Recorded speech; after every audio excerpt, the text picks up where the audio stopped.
Saludos chicos, a continuación vamos a hablar acerca de los metales de transición. ¿Qué vamos a estudiar en esta primera unidad? Vamos a estudiar el concepto, características, propiedades, clasificación, configuración electrónica de los elementos de transición, estado de oxidación de los elementos de transición, diferencias y similitudes entre los grupos y por último la importancia de los elementos de transición. Por aquí vamos a hacer la primera pregunta, la cual corresponde a investigar qué significan los números, 4 números cuánticos que corresponden a la mecánica cuántica. Recuérdense que está el número cuántico principal, el número cuántico secundario, el número cuántico magnético y por último el número cuántico magnético spin. La segunda pregunta corresponde a lo que son o se conoce como el fenómeno de penetración y apantallamiento. En esto vamos a buscar qué corresponde a cada uno de los fenómenos. Ahí hay dos imágenes alusivas a ello y esto es parte importante porque estos fenómenos en función de la mecánica cuántica permiten explicar por qué los elementos de transición tienen esos subniveles muy cercanos a partir del 3P, 4P, 4S, están muy cercanos entre. Bueno, también podemos observar que esto se cumple en lo que se conoce como el principio de construcción o principio de Davao. Es cuando nosotros hacemos la distribución electrónica de los elementos. Por estas razones anteriores, las cuales deben investigar, aparece aquí la distribución, ¿no? Lo que anteriormente se conocía como el método de la lluvia, actualmente se conoce con el nombre de principio de construcción o principios de Aufbau, donde observamos cómo se van llenando los distintos niveles y subniveles energéticos de los átomos. ¿Okay? Es por ello que este mismo ordenamiento permite tener la tabla periódica de la siguiente manera, donde observamos que tenemos los grupos principales, los bloques, el denominado bloque S, el bloque P, el bloque D y el bloque F. O sea, eso es lo que permite obtener el ordenamiento de la tabla periódica moderna. ¿Pero qué es un metal de transición? Bueno, para comenzar, un metal de transición, según el Cotton-Wilkinson, son los elementos que tienen la capa de parcialmente llena e inclusive cuando forman sus compuestos más importantes, como por ejemplo el cobre, la plata y oro.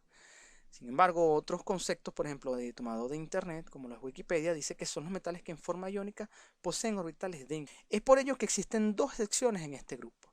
Generalmente las corresponden al grupo 3B o 3, la tabla periódica moderna, y al grupo 12 o 2B. La primera propiedad que podemos estudiar es que estos metales son los denominados metales típicos. ¿Qué quiere decir esto? Que son duros, son fuertes, tienen altos puntos de ebullición, altos puntos de fusión, conduce bien el calor y la electricidad y son maleables. Estos metales son los que tienen las propiedades que nosotros conocemos o estudiamos como propiedades metálicas como tal.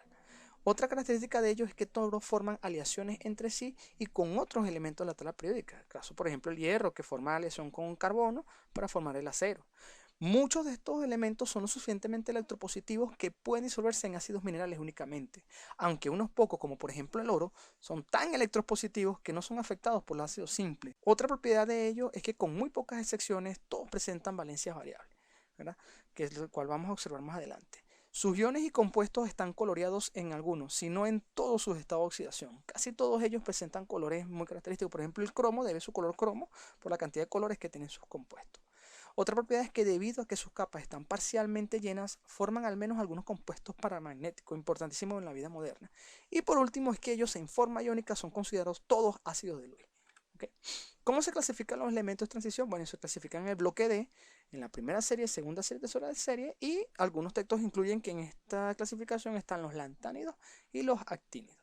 Ahí observamos, por ejemplo, la primera serie comenzando con el escandio y terminando con el zinc, la segunda serie comenzando por el itrio y terminando con el cadmio, y la tercera serie comenzando con con el elemento lantano y terminando con el elemento mercurio. En esta tabla podemos observar cómo algunas propiedades de ellos son muy similares. Por ejemplo, la energía de ionización que aparece, todos ellos tienen una primera energía muy parecida.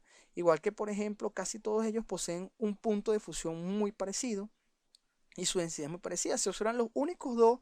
O una característica que se va a estudiar que corresponde a la tercera pregunta que vamos a estudiar es el fenómeno que se conoce como contracción lantánida. ¿Qué es o qué se conoce como contracción lantánida? ¿Okay? Ahí más o menos tenemos un cuadro que corresponde a lo que es los radios atómicos de estos elementos, por lo cual es importante que ustedes busquen qué significa este concepto. Cuando uno hace la configuración electrónica de estos elementos, siendo principios hablados, por ejemplo, podemos observar que en el Z21, 22, 23, 24, ellos cumplen con este principio, ¿no? Recuerden que el método de construcción es el que nosotros conocemos que va del 1S, 2S, 3P, 3S, así sucesivamente. Pero si observamos, por ejemplo, en el caso del elemento, el Z24, si observamos la serie, por ejemplo, el primero es D1S2, el segundo es D2S2, el tercero es D3S2, El cuarto elemento que corresponde al cromo debería ser de 4s2.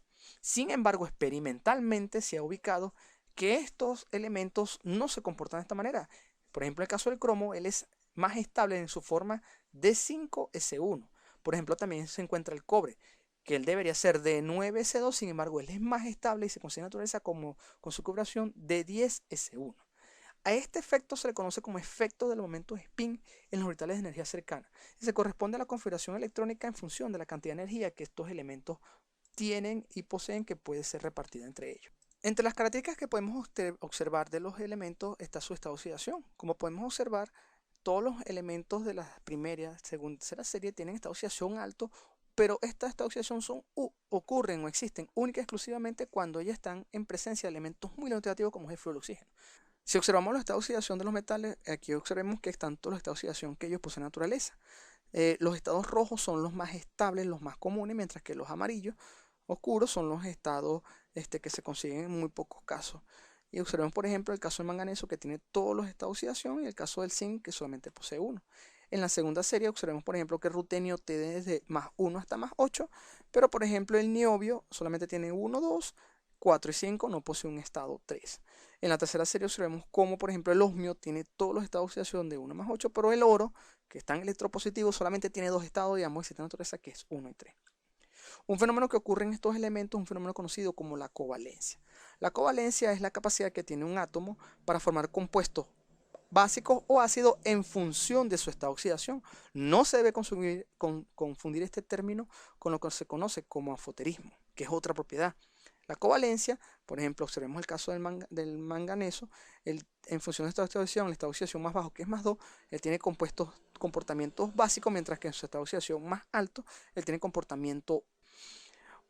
Otra propiedad que ellos tienen es que estos compuestos son altamente coloreados. Ellos tienen colores en todos sus estados, si no en algunos, en todo. Por ejemplo, el caso del vanadio, en su estado de oxidación, él posee colores azules o violetas intensos. Por ejemplo, aquí hay ejemplos de óxidos de cobre, ¿no? Uno es oscuro y el otro es más claro. ¿Qué aplicaciones e importancia tienen los metales de transición? Bueno, aquí están las aplicaciones e importancia de estos elementos. Para comenzar, por ejemplo, en medicina. En medicina ellos tienen diferentes aplicaciones para conseguir diferentes medicamentos. Uno de los más conocidos que es para usarlo para el tratamiento del cáncer es el conocido como el cisplatin. ¿Okay? Este medicamento se aplica, a pesar de que está prohibido en algunas partes del mundo, en Venezuela se sigue aplicando para el tratamiento del cáncer.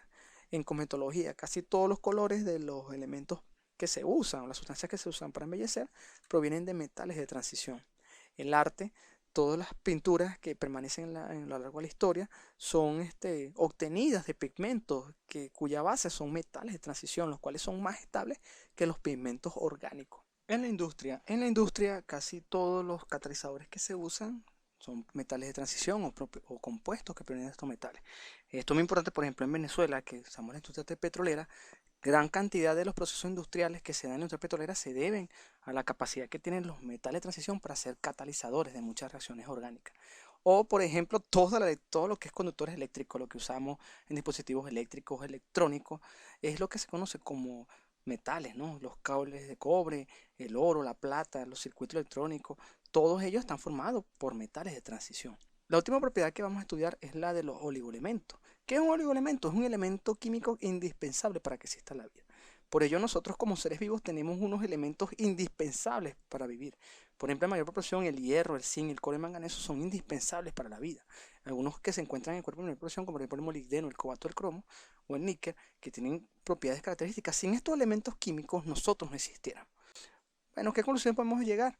Primero, que los metales de transición son elementos que poseen los orbitales de semilleno, son los que se conocen como los metales típicos, se clasifican en series de transición lantánidos y actínidos, presentan algunas diferencias entre su configuración electrónica. En algunos elementos, por ejemplo, no se cumple el principio de construcción o principio de Aufbau, presentan diferentes números de oxidación, entre ellos variando desde +1 hasta +8, y las especies químicas pueden modificar el número de oxidación de los metales de transición.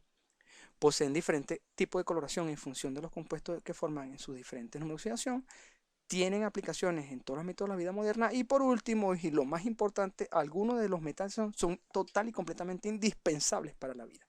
Por ello, la última pregunta correspondería a que cada uno dé su aporte acerca de qué importancia considera usted que tiene el estudio de los metales de transición para su formación como futuro docente y profesional que trabaja con la química. Bueno, hasta aquí todo, chicos.